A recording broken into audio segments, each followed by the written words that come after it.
Okay, let me start off by saying that the laundry machine is going down on like 2 floors below me technically, but I can very easily hear it. You may be able to hear it. What you will probably hear is the sounds of the 2 sleeping dogs in my bed right there. Bella, that was the perfect time to move. Thank you. Thank you. Anyways, welcome to the first weekend reading vlog of the year. Excuse me talking with my hands a lot. My mom did my nails yesterday for the first time since like December. Very fancy. I love them. They're very glittery. Can you tell? Very happy with them. The thing is that whenever I have fake nails, because I'm so used to having my natural nails be so short, because I can't grow them out, I've tried, is that I already talk a lot with my hands. I noticed this from editing. But with fake nails, I talk more with my hands. So like, I'm sorry in advance. It's gonna be a thing. I'll try not to. I'm like gonna be like this for most of it to try not to. But weekend reading vlogs.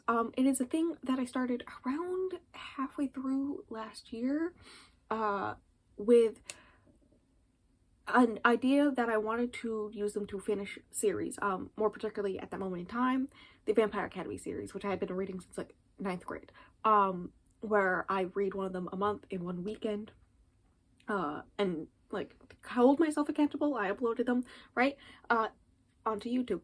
That was kind of the plan with them, and whatnot, right? There were a few extra ones. There was one in October, I think there were 2 total in October actually, but one of them was like a really long book. Didn't actually happen in a weekend. For Priority of the Orange Tree, there was one where I read all the Feminist novellas, which is like 3 novellas in basically 24 hours. That was a fun time. And then there was Platypus, which was just a weird book that I was talked into making into a vlog, and that it became the first weekend reading vlog because it made the most sense for that format, right? So yeah, it's like a thing. It has its own playlist and everything, which will be up above the cards. It's also like on my homepage. It's a thing. And so for 2023, because I did accidentally perfectly plan it out that with reading 1 book a month for these, I would finish the Vampire Academy series by the end of December, right? Of last year. So the original plan is already done. So what do? Because I do like these vlogs. They're very quick, they're very easy, easy to edit. I have like a whole entire week to edit them and all this stuff. And they tend to be a little shorter, which is fun for me, right? Fun for everyone really. So like there was an idea of like, what do I do next? And so there was like a few ideas I had about random number generators mixed with like my Goodreads list on like all that fun stuff. But then I decided a TBR jar, which is like right here. It's been sitting where I record in here for like the past month or something. Yeah, I made this I think in December. It has a lot of things in here. It has I don't think it has everything from my 23 to read in 2023, but it has a lot of them, which comes into point later on when I mention 2 things. If they are picked, I will not be reading. There are a few books / series that I had friends come up with and I put in here. There are ones that I just want to read, just going through Storygraph. There were ones that basically every single book of the month book I own that is not already planned for a vlog is in here, as well as a few other books I own that are not planned for vlogs are in here, right? There's some that are just like an author's name or a series name, and if that happens, I will read the next book in the series, or something like that. Like there's Brandon Sanderson just in here, and I own a good chunk of Brandon Sanderson's, right? And if I do pick up the Brandon Sanderson, I think because it's been a long time since I read the first book in Mistborn Era 2, I think I'll reread that one.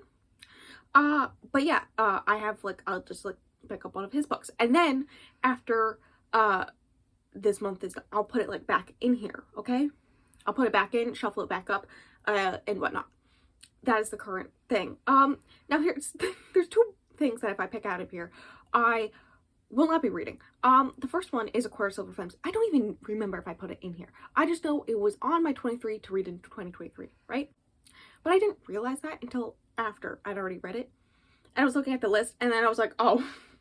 So I like marked it off, all this stuff. So like that's fun. So if I do pick it, I don't know if it's in here. I don't remember. It's been so long. I put a lot of random stuff in here. So if it is in here, I won't be reading it because I already read it and I don't need to go through that again. The other thing is something that H put in here. I think I let H pick 5 books / series. It's no surprise, Mara Dyer. Okay, like I mentioned that I liked the first one and I wanted to continue the series at some point. Of course, H would be like, put Mara Dyer in the jar, right?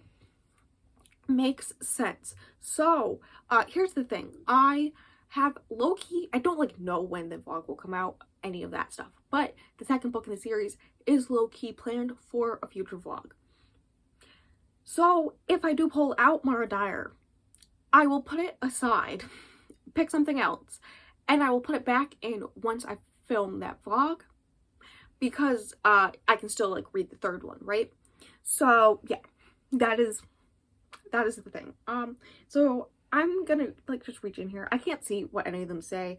They're all like folded into each other. I wrote them on sticky notes, and so they were half on the sticky side, half on the normal side, and then cut them up and fold them in on each other so they would stick together, right?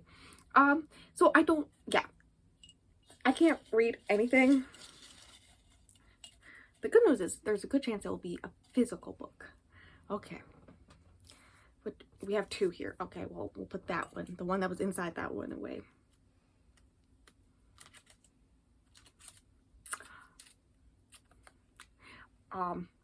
Of the Blood. Okay.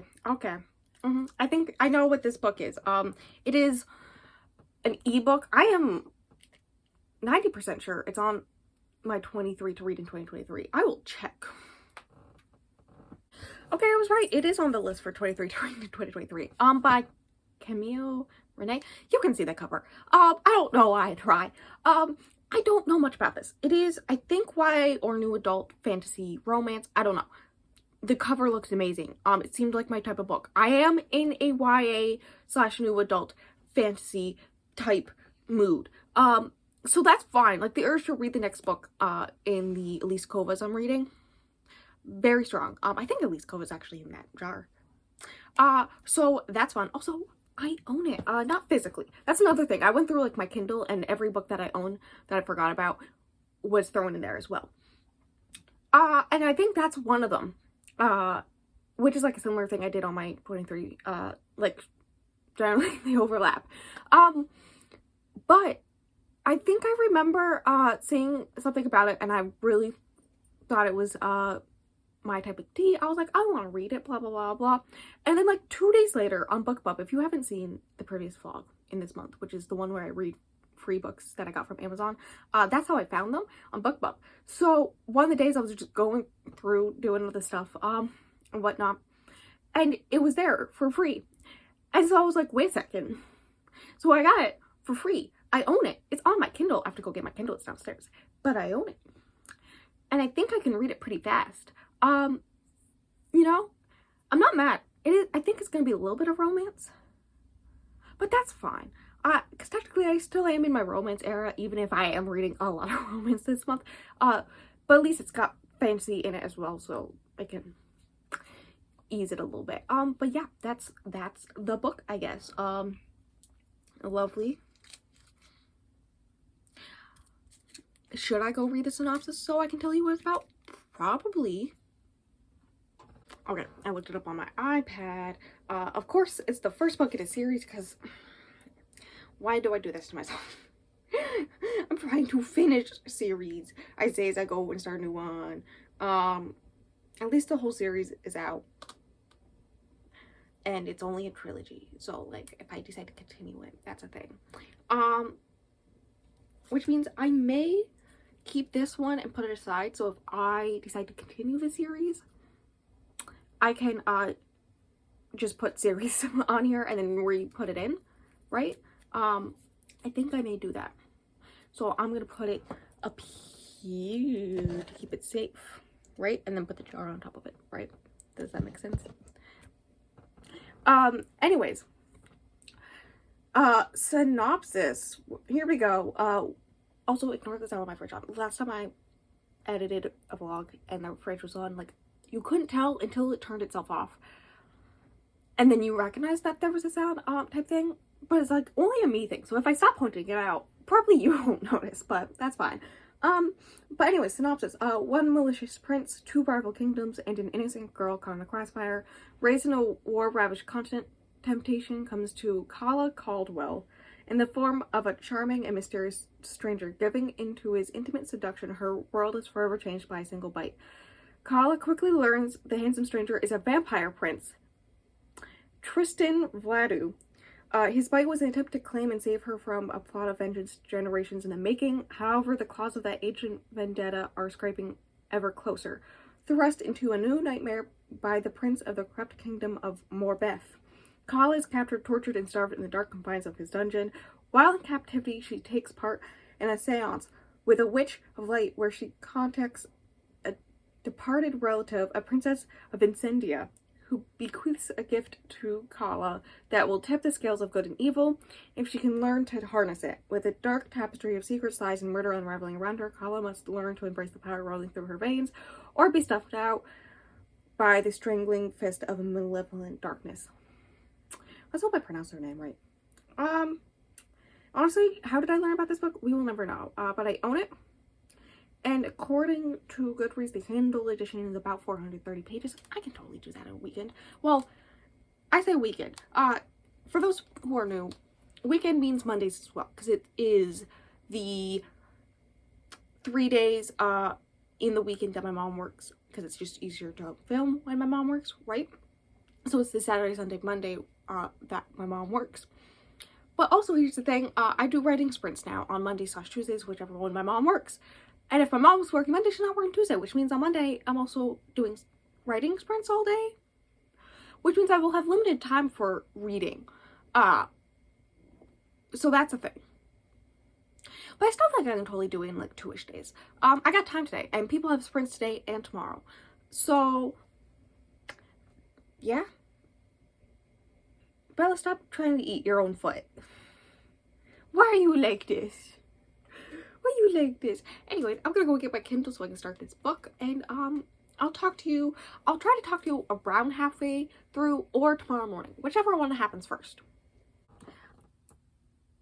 I feel like I need blackout curtains for the windows on either side so that this fogginess stops happening.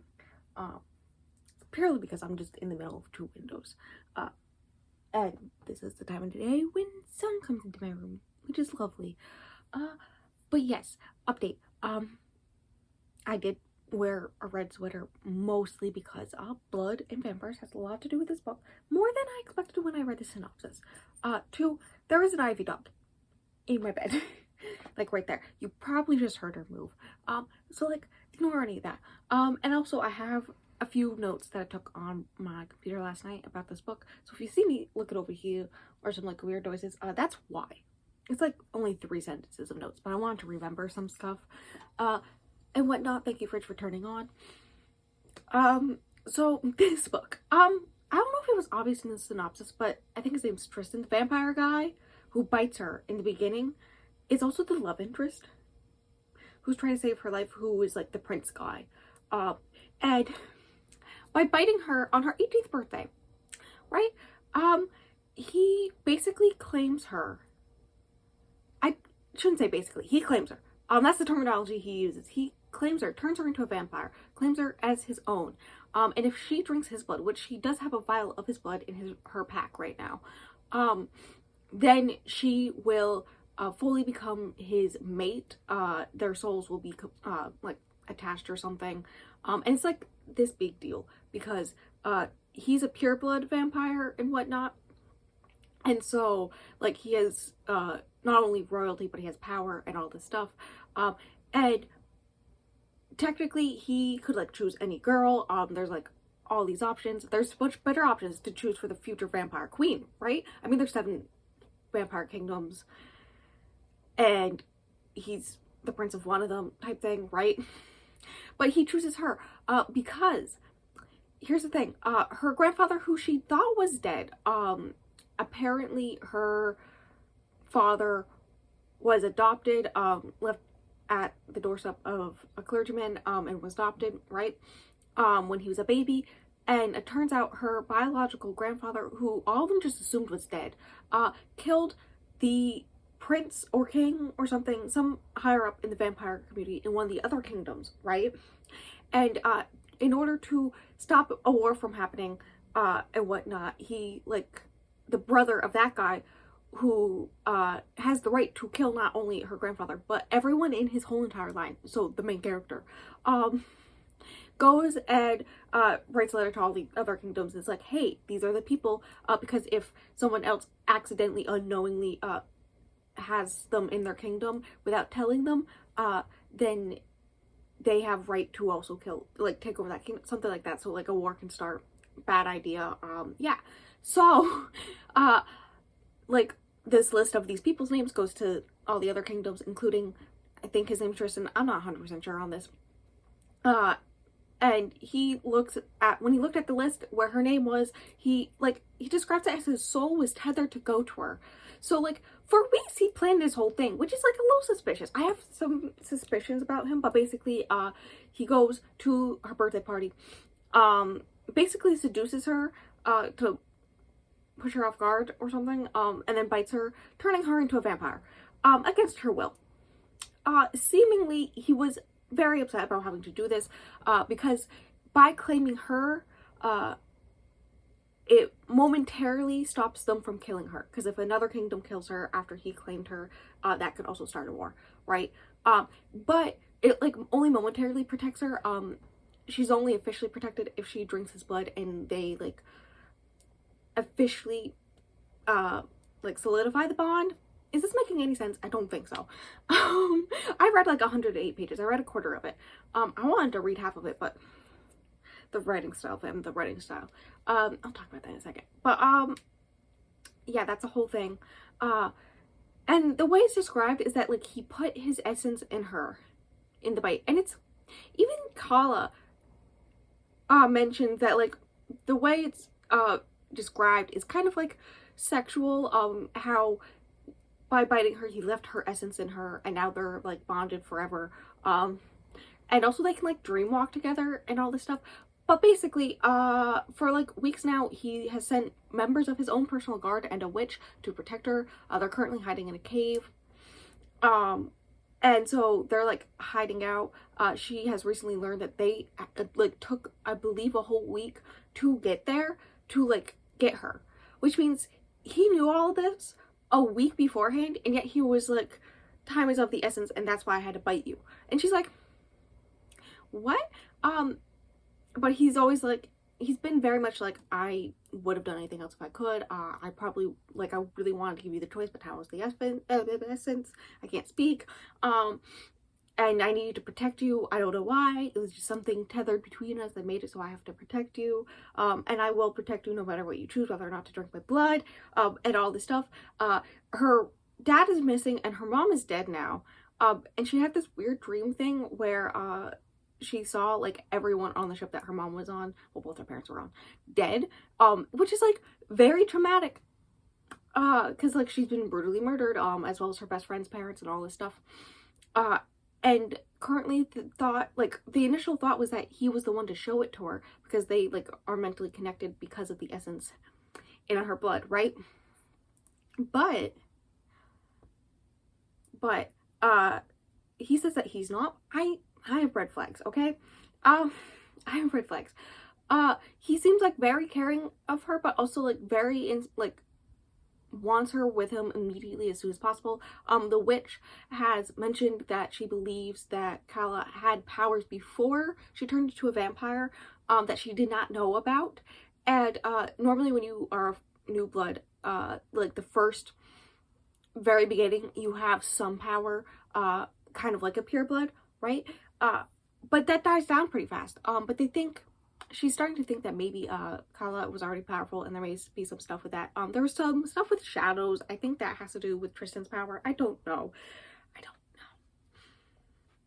And yeah, they're about to try to do a, one of those, you know, in like every Y 2010s TV shows where they have a witch and try to do a location spell and they try to do blood. The reason why they haven't tried to do that already is because the blood, because it has like every generation and every member of the family in that blood, it's difficult to try to find one particular person. But because it is assumed her father is probably dead and her mother is dead, so it's just her and her missing grandfather who killed the man that caused all this madness to happen, right? So like they're thinking that maybe they can like find her grandfather that way, and they're about to do the spell to do that. Also, there's like a thing where they think that maybe her grandfather was a dehamper, half vampire, but like there's no like really written anything about him. Like no one knows anything about him, so they're trying to go to the king of the country that they're in, and that's where they're gonna meet up with Tristan guy. I really hope his name's Tristan, so that they can ask questions about her grandfather. Right? Okay, that's what's happening plot-wise. It's chaotic, but also nothing is happening. It's very character-based so far. Which, like, we know how I feel about character-based, fantasy books in particular. I don't mind them as much in contemporaries and whatnot. In romance books, like, sure, whatever. But, like, if it's a fantasy book, I want there to be plot and lore and all this fun stuff. So that's fun. Now, the writing style. It is so weird. I don't know how to describe it. But it's not making it a fun reading experience, okay? It's very easy to read. It's fast to read, but it's not easy to read. It takes me, like, every sentence I read, I'm just like, I'm trying to make it, I don't know why. I don't understand what my issue is with the writing style or anything like that. I was thinking maybe it's because it's too simplistic, but no, I don't generally have issues with books if they're too simplistic writing styles. Like, I've really enjoyed those types of books. So I don't know what it is. It seems very choppy. And very tell, not show, so far. Like, it's, this is happening, this is happening, this is happening. I think that's why. It's very, like, this is happening, stop, this is happening, stop, this is happening, stop. It's very, does that make sense? I don't. All I know is I have an issue with it, and, because I don't think after this I will continue the series, because I don't think I could do it. Maybe if I had the audiobook, but, like, I don't, and the only audiobook I could find is the second book of the series.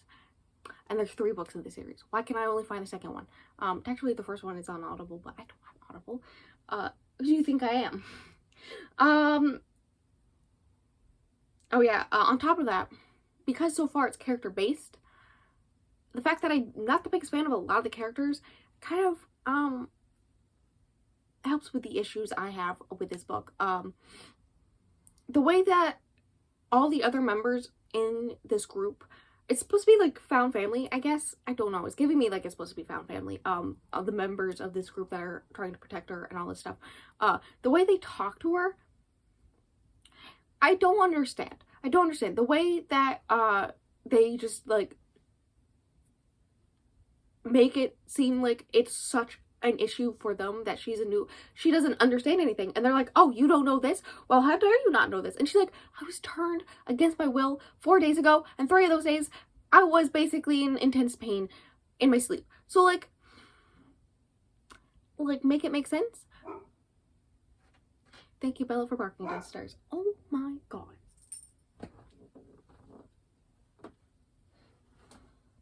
Why is she like this? It's not even the mail. The mail's not here yet. I would know. It's 9:30. Why would the mail be here? Are you barking at me? She better not come out of this. Anyways, also the chopping writing style, also issue with the dialogue, and whatnot. So, you know, that's fine. But yeah, no, something that I've learned recently is that character interactions kind of very important to me. If character interactions make zero sense or are just like being mean for no reason, I generally do not like it.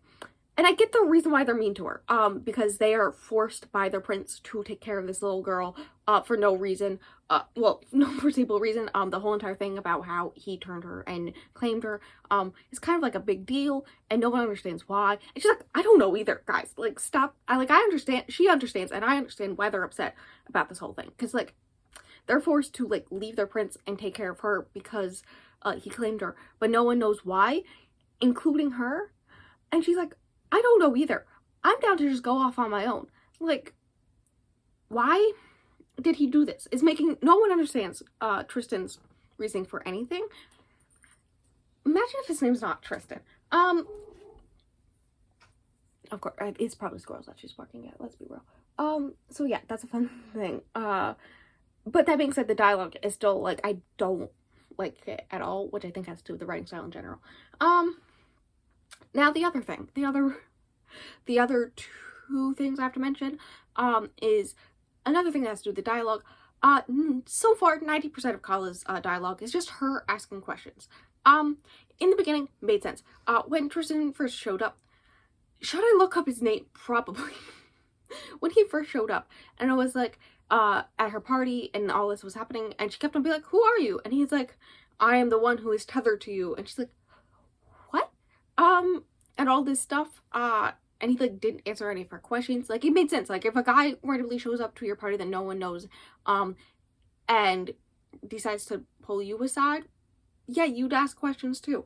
I hope so. But, she is, like, new to this whole vampire world. So far, like, it seems like vampires have become more of, like, a myth or a thing of legend type thing. So, like, she doesn't know anything. So she constantly asks these people questions, especially, what seems like, Tristan's, like, second in command, like, kind of, like, friend guy, I don't know. So she, like, constantly asks these questions. Usually it's that guy and, the witch that explained things to her, and she's just, like, asking more and more questions. Makes sense because, like, she knows nothing and we know nothing, so it's kind of the story's way to tell us what's happening and all the background for everything and give us all this information. But at this point, it's annoying to me too. We are all annoyed. There's gotta be a better way to tell us this information. Like, I understand that's lore, so you can't really show us it, you gotta tell it to us. But, like, one, you could chop it up throughout the book. Two, give her some other dialogue that is not just her asking questions. I swear to God, okay? Like, 90% of her dialogue is just her asking these people questions. Half of the time they don't answer. And the other 10% is her just being like, yeah, I understand why you don't like me, and, I'm sad my mom's dead. Like, why? Anyways, we're not gonna talk about Fang's character because H knows. There's this one of the guys who's supposed to protect her. His name's Fang, spelled F-E-N-G. His tunic is longer and all this stuff. And he has, like, an accent. And the country that he's from is Asiatica, spelled like Asia, T-I-C-A. Could she have just tried a little harder? I'm just saying. Anyway, that's all I'm gonna bring up on that fact. The other thing I have is Tristan. Am I gonna look up his name right now? Yes. But I'm gonna continue to talk while I look up his name. My thing is, right? I'm suspicious. There's all these red flags. One, the way he acted when he first met her at the party and the way that he's acting now, don't really coincide. They're very much not the same. He was very much like, I gotta bite you, blah, blah, blah. I gotta break down your guard so I can bite you, making out with her type thing. Very, not really aggressive, but kind of aggressive. And now he's, like, very, like, in himself, just like, I'm sorry about all this stuff, blah, blah, blah. I'm trying my hardest. I care for you. I really want you to be with me, and I can take care of you, and I can show you around my castle, because he lives in a castle. And, like, wants to be close to her, but, like, physically stays away because he knows that she's, like, currently scared of him because the whole thing where he bit her, that she turned into a vampire against her will. Imagine that. And all this stuff. right? Oh my god, it is Tristan.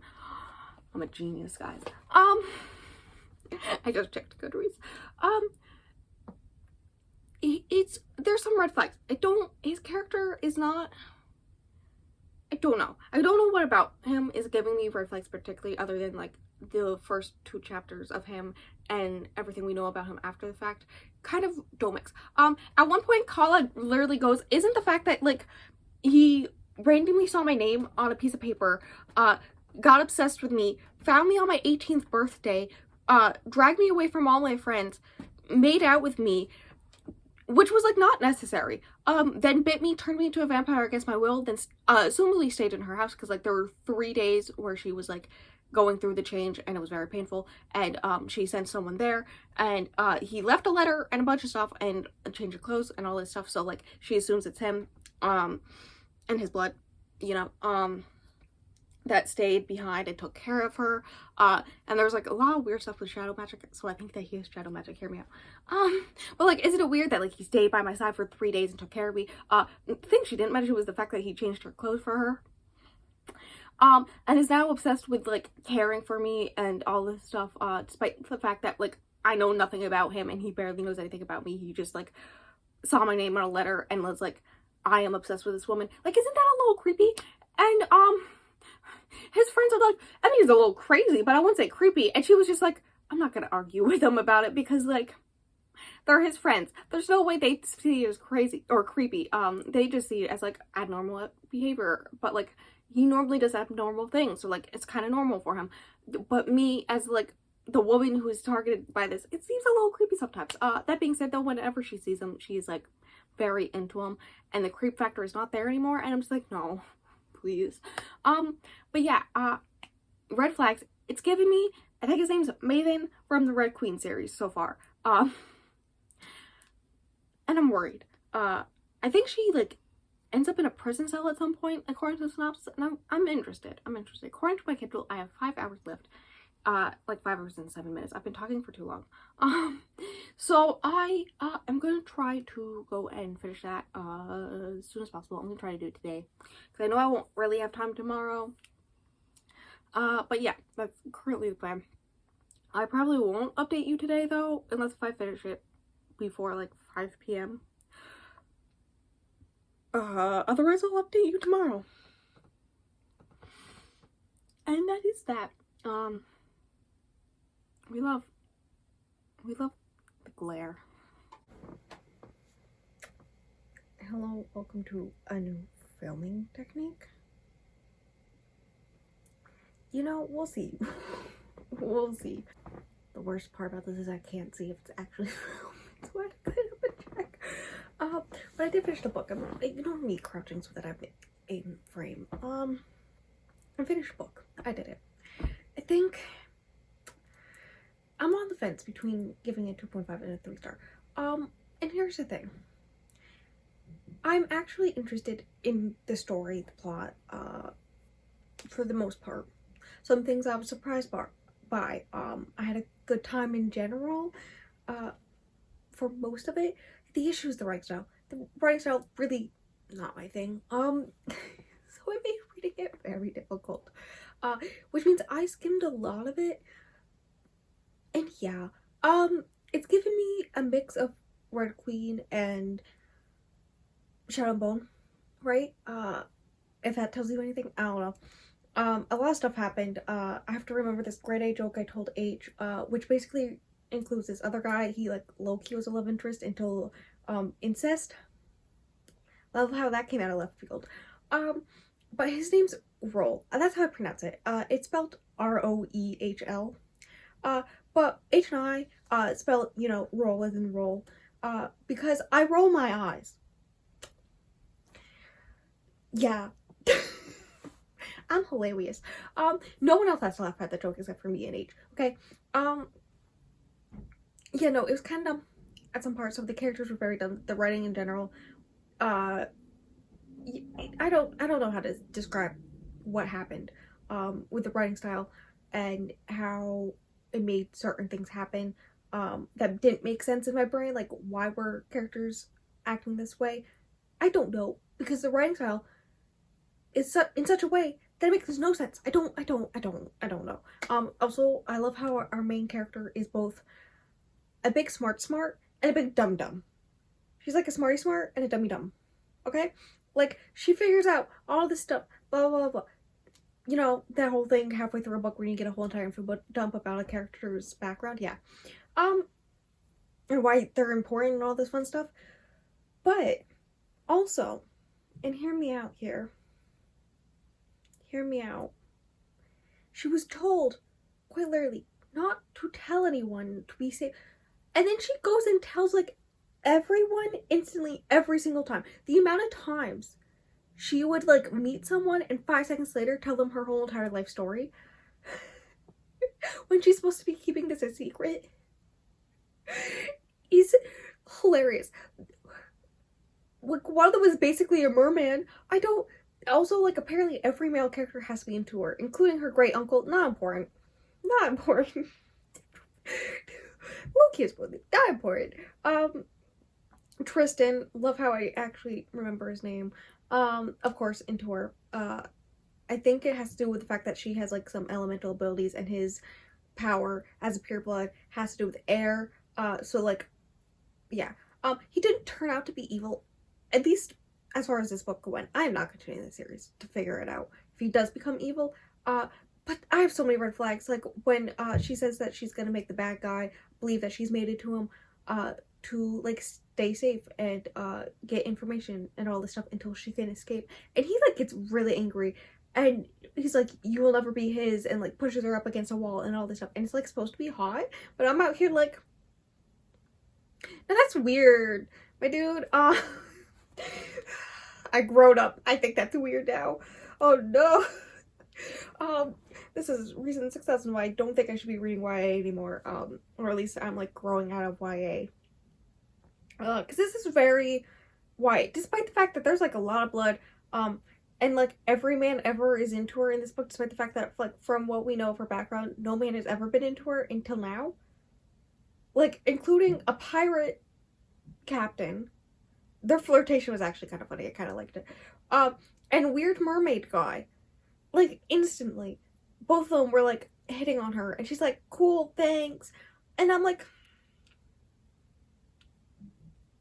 And, like, she's, like, being tortured or starved, like, half the time during these, like, times that she's meeting these people. So, like, she's not attracted to her vampires. And, like, at one point they call her Pasty Vampire Girl because, like... Or Pasty Bloodsucker because, like, she hasn't drank blood in a while. And yet, pirate captain's hitting on her, and I don't understand. And yeah. We're ignoring the sounds of people downstairs. So I can finish this vlog.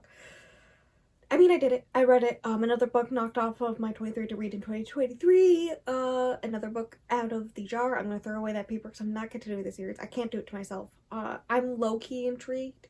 But, like, it's to the point where, like, I want to know, but I do not want to go through that writing style anymore of my life. Especially since, like, the first book is over 400 pages. Of course, later books are going to be also pretty long. I was able to find the audiobook, the second one, though, so, like, I shouldn't do it, though. I should not. I will go read some lesbian romance instead. Thank you very much. In all actuality, the whole entire reason why I was able to finish it today is because I told myself that I would reward myself with reading some lesbian romance if I managed to finish this book today. You know, how you do on Super Bowl Sunday, which is why people are walking around deserts. Do I have anything else to say about this book? I don't think so. I think because I can't decide between 2.5 and 3, I think I'm going with the 2.75. Because, like, the writing style is 2.5, but, like, the intrigue and wanting to know and the lore and all this stuff is a 3, and I don't know which one to choose, so I'm just doing 2.75. I don't care anymore at this point. And yeah. I'm good. I'm moving on with my life. At least I read it. And, you know, that's that. I guess I can close off this vlog. I don't even know if I'm in frame during this whole thing. This is gonna be fun to watch back. Link below. I changed all my links. And by that I mean instead of just being a block of like all these different links, it's now a link tree. Look at me go. I'm actually being productive. it just looks nicer, okay? That's why. Did that today, this morning, instead of reading. Whoops. So that's linked below. And then up above in the cards will be the playlist with the other weekend reading vlogs if you want to know all the other episodes, as well as the 23 in 2023, because this book was part of that. And if you want to know any of the other ones, I guess that's the thing. I have started to low-key start posting reviews on Instagram more, not only for NetGalley books, love that for me, so like, I guess that's the main one to check out right now, Instagram, because I've posted some on there that haven't been posted elsewhere, but yeah, that's everything, I guess, and I will see you in the next one. The next vlog is the pink monochromatic, which I am already very ahead on, so if you want to watch me try to read a Riley Sager again, go watch that when it comes out.